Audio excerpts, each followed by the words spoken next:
tem mais vacina chegando hoje, 5 milhões de doses da vacina da Fiocruz, da vacina de Oxford AstraZeneca produzida pela Fundação Oswaldo Cruz, devem ser entregues hoje ao Ministério da Saúde. Já está aqui em contato conosco o Dr. Marco Krieger, que é vice-presidente da Fiocruz. Primeiramente, muito obrigada pela gentileza do seu tempo aqui com o ouvinte da Band News FM. Dr. Marco.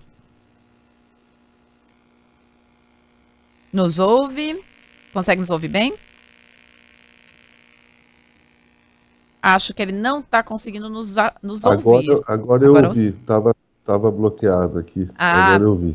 Perfeito, então obrigada aqui por estar conosco, por falar com o ouvinte da Band News FM. Doutor Marco, eu quero começar te perguntando se com essas entregas, para a gente fazer um balanço aqui, com as entregas de hoje, 5 milhões de doses, que vai ser repassado pela Fiocruz ao governo federal, quanto que a gente já totalizou de repasse e quais são as previsões aí de novas remessas também? Então, eu não tenho bem certeza se esse número hoje chega a 5 milhões, porque a gente fez essa é uma previsão da semana, a gente fez uma entrega também na segunda-feira. Mas, de toda maneira, hoje é uma data bastante significativa, porque certamente nós passaremos de 50 milhões de doses entregues pela Fundação Oswaldo Cruz ao Programa Nacional de Imunizações. E isso é um quarto, né, do que a gente se comprometeu a fazer durante o ano, mas vale a pena salientar que 85% dessas entregas foram realizadas nos últimos 2 meses, né? Então, é muito importante essa noção de crescimento, né, escalonamento da nossa produção, que foi alcançado durante o mês de março, começando a refletir em abril, e a constância que nós estamos tendo nessas entregas aí. Nós estamos entrando na 9ª semana com entregas aí na faixa de 5 milhões por semana, e temos matéria-prima para manter essa mesma linha de entregas até a 1ª semana de junho. Essa matéria-prima já no Brasil. Fora o que nós ainda temos para receber de fora, que assim que nós tivermos a confirmação da chegada dos últimos 4 lotes desse primeiro pacote, digamos assim, do nosso compromisso, né, que nós temos um pacote baseado na produção com matéria-prima recebida dos nossos parceiros, e um segundo pacote que é mais para o segundo semestre, que é já com a vacina 100% nacionalizada. Então, assim que a gente confirmar essas entregas, a gente passa para vocês o cronograma, mas o que eu posso garantir é que nossos esforços são para manter essas entregas com esse nível de constância, para que a gente possa ter previsibilidade para o planejamento, para as estratégias de utilização dessas vacinas. Dr. Marco Krieger, Luiz Megali aqui, bom dia para o senhor, obrigado pela participação na Band News. Gostaria que o senhor trouxesse mais informações sobre a vacina com um ingrediente farmacêutico ativo 100% brasileiro. Quando é que a Fiocruz deve começar a produzir essa vacina brasileira e o quanto isso vai acelerar a vacinação aqui no país? Então, é importante essa pergunta, porque nós estamos começando a fabricação da matéria-prima aqui no Brasil já nesse mês de junho. Mas só para ilustrar, né, a complexidade desse processo, de tirarmos, né, as células que nós recebemos do banco de células, que é o coração da tecnologia, nós recebemos essa semana e agora nós podemos realmente fazer a incorporação total da tecnologia. Para tirar um tubinho e conseguir finalizar a produção, são 45 dias. Após esse crescimento celular, nós temos mais 45 dias de controle de qualidade. Então, só para a produção do IFA são 90 dias. E depois nós temos aí mais uns 20 e poucos dias, que é o que nós estamos fazendo hoje, né? O processo, a formulação, o invase e o controle de qualidade do processamento final. Então, cada ciclo de produção, ele demora aí mais de 3 meses. Então, o que nós estamos começando a fazer hoje, as nossas expectativas é que nós conseguimos, seja possível iniciar essas entregas em outubro. É um tempo muito rápido, né? Se a gente fosse fazer normalmente, pelos procedimentos tradicionais, isso demoraria mais de 1 ano e meio. Mas não estamos acelerando, não é porque a gente está com excesso de otimismo, estamos acelerando porque é uma necessidade, né, da sociedade brasileira de utilização da vacina para o enfrentamento da pandemia. Então, estamos tentando acelerar muito esse processo. Em outubro, a gente deve começar essas entregas. E é importante fazer um paralelo com o que aconteceu com o início da produção e processamento final. Nós temos um atraso, né, entre o início do processo e o controle de qualidade. E esse atraso ele é um pouco maior agora para a produção do IFA, né? Como eu comentei, é mais de 3 meses.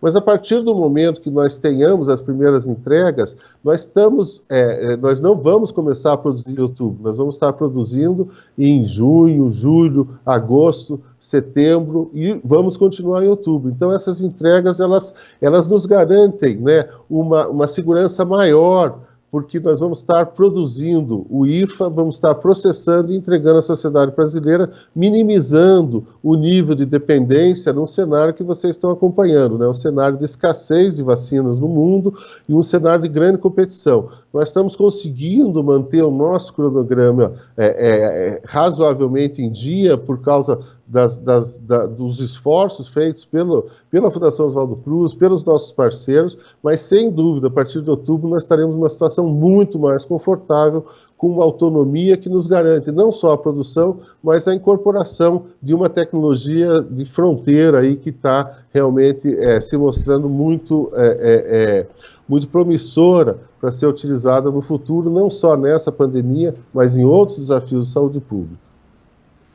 O Krieger, é possível que estejamos todos vacinados, né, nesse ano. Se não nesse ano, no começo do ano que vem, é bem provável, a gente já está falando na tal da imunidade de rebanho, mais de 70% dos brasileiros vacinados, mas a gente não sabe qual é a durabilidade dessa vacina, né?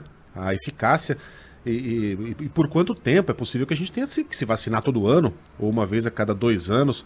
A Fiocruz está pronta para isso? Porque a Fiocruz não vai existir em torno da Covid, né, exclusivamente para vacina. A Fiocruz tem que produzir vacina para meningite, para febre amarela, a pneumocócica, são dezenas. A gente está pronto para isso, para funcionar a partir de 2022 em velocidade de cruzeiro, eventualmente tendo de vacinar todo ano o brasileiro contra a Covid-19?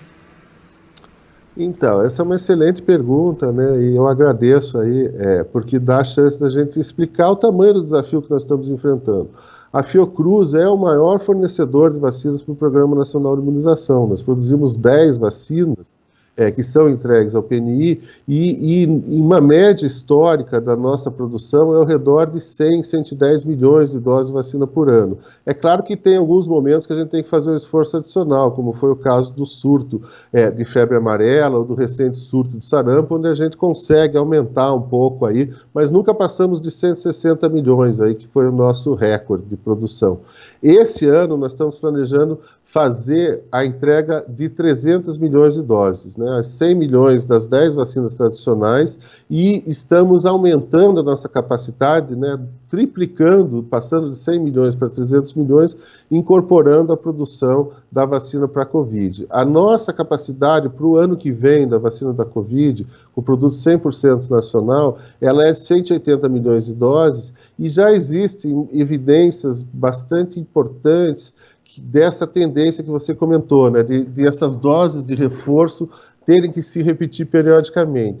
Como nós estamos enfrentando uma doença nova, quando ainda temos lacunas de conhecimento sobre questões básicas, né, como o tempo, a duração, a intensidade da resposta imunológica, hoje nós não podemos afirmar se vai ser preciso. O que nós estamos monitorando já é que realmente existe uma queda dos títulos, né, como a gente chama, a quantidade de anticorpo que tem, que nos protege da infecção. Existe sim uma diminuição e alguns países já estão planejando essa terceira dose ainda para esse ano, né, porque pode ser que seja necessário. A boa notícia é que no caso da vacina da Fiocruz, que foi a vacina desenvolvida na Universidade de Oxford e que está sendo produzida nesse esforço aí coordenado pela empresa AstraZeneca, essa diminuição parece ser menor. Então, é possível que a gente não precise dar 3 doses nesse ano, mas a gente só vai ter certeza desses dados com os estudos, né, que estão sendo feitos, inclusive nós estamos fazendo, sobre a imunogenicidade dessas vacinas ao longo do tempo pós-vacinal. Doutor Marco Krieger, para fechar aqui a nossa conversa, queria te perguntar, até porque estão chegando aqui mensagens de ouvintes, né, em relação a possíveis reações desta vacina. Como que está hoje a análise desse quadro em relação às reações colaterais da vacina de Oxford AstraZeneca? Então, existem dois tipos de reações, né? Existem aquelas reações, aqueles efeitos adversos leves, que estão todos prescritos, inclusive na bula da nossa vacina, que foram caracterizados nos estudos clínicos, né? Que são dor local, um pouco de febre, algum desconforto, e algumas pessoas esses efeitos podem dar uma sensação quase de um estado gripal, mas eles passam em 2, 3 dias e são comuns também em outras vacinas, né? A gente tem o mesmo tipo de efeito em uma série de vacinas, tanto que nos estudos clínicos foi comparada a nossa vacina com a vacina meningo ACWY, que é uma vacina que foi utilizada no grupo placebo. E o número desses eventos foi até um pouco menor no grupo que tomou a vacina de Oxford. Então, é importante comentar isso. Efeitos adversos raros, extremamente raros, mais sérios, têm sido relatados para todas as vacinas, inclusive para a nossa vacina.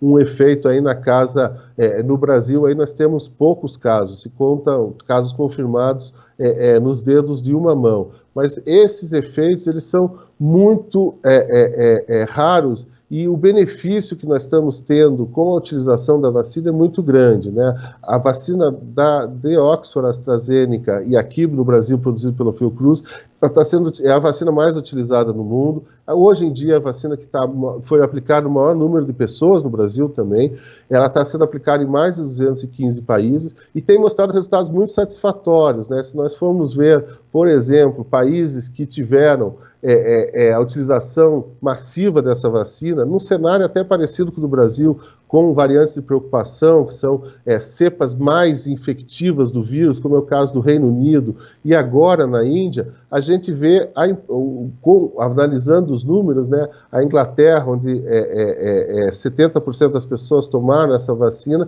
ela já, essa semana, está celebrando que não teve nenhuma morte de Covid, né, foi o primeiro dia desde março do ano passado, e as quedas foram superiores a 95%. Né. Na Índia, que estava num cenário muito dramático, também essa queda está sendo muito acentuada, e a gente espera ter esse mesmo tipo de resultado no Brasil. Então, o benefício dessa e de todas as vacinas é muito superior ao risco, né? A gente pode garantir que existe estudos que garantem a segurança e a efetividade dessas vacinas, e nós estamos preparando aí instruções, né, para que os nossos profissionais de saúde sejam capazes de passar essas informações, para que inclusive seja mais fácil manejar os efeitos adversos, né? Ô, doutor Marco, só agora sim para finalizar, porque chegou uma pergunta que eu acho que é bem importante. Botucatu, cidade do interior de São Paulo, fez uma experiência à la serrana com a vacina de Oxford AstraZeneca. Tem alguma previsão de quando a gente pode ter um cenário dos efeitos dessa vacinação em massa em Botucatu? É o Marco que pergunta aqui. É importante a gente colocar e contextualizar um pouco das diferenças entre os diferentes estudos, né? A nossa vacina ela já está sendo utilizada há um pouco mais de tempo, já tem dados de efetividade obtidos em muitos países, né? Eu citei no Reino Unido, onde tem dados que mostram uma efetividade muito grande aí para doenças sintomáticas, para internações, para diminuição da transmissão. Isso já foi obtido, são estudos que estão publicados, né, mostrando inclusive que a performance no mundo real da vacina da AstraZeneca é até maior do que os dados obtidos nos ensaios clínicos, né? Ela teve 94%, por exemplo, de efetividade num estudo da Escócia, analisando o país como um todo, onde 20% da população estava vacinada, e foi até superior ao da vacina da Pfizer, que também é uma vacina muito boa. Então, nós temos já evidências muito fortes da efetividade da vacina. O que nós temos que nos preocupar no Brasil aqui é no cenário epidemiológico brasileiro, frente a uma outra variante de preocupação, como que essa vacina se comporta, se ela mantém essas mesmas características que estão sendo estudados e estão sendo obtidas informações do mundo inteiro. Como eu falei, tem na Inglaterra, mas tem dados também na Coreia, agora na Índia. Então, é muito importante que a gente passe para vocês essa segurança, né, do grande benefício que que essa vacina em particular tem dado no enfrentamento da pandemia. Então, o objetivo do estudo aqui é mais avaliar se a vacina mantém essas características frente à variante brasileira. E os dados preliminares que nós temos sobre esses ensaios laboratoriais, os primeiros dados de efetividade do mundo real, mostram que, felizmente, não só para a nossa vacina, mas para outras vacinas também, no momento, essas variantes de preocupação estão sendo bem controladas pela vacina, né? Em alguns casos a gente perde um pouquinho da capacidade de proteção, mas os dados do momento, principalmente em relação à variante de preocupação brasileira, são bastante animadores. Então, é importante diferenciar um pouco, né, os objetivos de cada um dos estudos, porque no nosso caso aqui a gente quer só confirmar que, frente à situação epidêmica do Brasil, né, frente à circulação de uma variante de preocupação, a variante P1, que é uma variante que trouxe um quadro muito mais complexo da pandemia no Brasil esse ano, se nós vamos conseguir mostrar e evidenciar os mesmos níveis de efetividade que nós estamos vendo aí com a utilização da vacina em outros contextos epidemiológicos. Ellen, eu só vou gastar mais um minutinho aqui. Eu queria, por meio do Dr. Marco Krieger, agradecer a todos os funcionários da Fiocruz, a toda essa gente que está fazendo um trabalho tão importante. A gente tem tanta gente ruim hoje no Brasil, mas nós já tivemos Oswaldo Cruz, nós já tivemos Vital Brasil, e que bom. O que seria de nós sem a Fiocruz e sem o Butantan? Se já está difícil com esses dois institutos de grande valor trabalhando tanto, o que seria de nós sem a Fiocruz e sem o Butantan? Então, Krieger, parabéns pelo trabalho. Você e todos que estão envolvidos nesse trabalho monumental serão lembrados, por enquanto à distância. Mas vamos manter a cabeça erguida aí, que tem muito trabalho a ser feito, e um dia a gente vai olhar para trás e poder analisar tudo isso que está acontecendo no Brasil. Parabéns pelo trabalho e obrigado pela participação aqui na Band News FM. Até a próxima. Muito obrigado. Eu agradeço em nome, né, de todos os colaboradores da Fiocruz que estão nos ajudando aí nesse enfrentamento da pandemia em várias frentes, né? A produção da vacina é uma delas, mas nós temos atenção hospitalar, produção e testagem de insumos para o monitoramento da doença. Então, realmente tem sido um período difícil, mas acho que o nosso DNA é esse, né? Tentar levar para a sociedade a utilização do conhecimento científico. Isso foi o que Oswaldo Cruz fez no começo do século para enfrentar febre amarela, varíola e a peste bubônica, e agora nós estamos conseguindo, né, transferir para a sociedade o melhor conhecimento científico que nós temos para que ela use isso como uma ferramenta de enfrentamento, e esperamos no futuro próximo aí realmente conseguir superar esse momento tão dramático aí que estamos vivendo.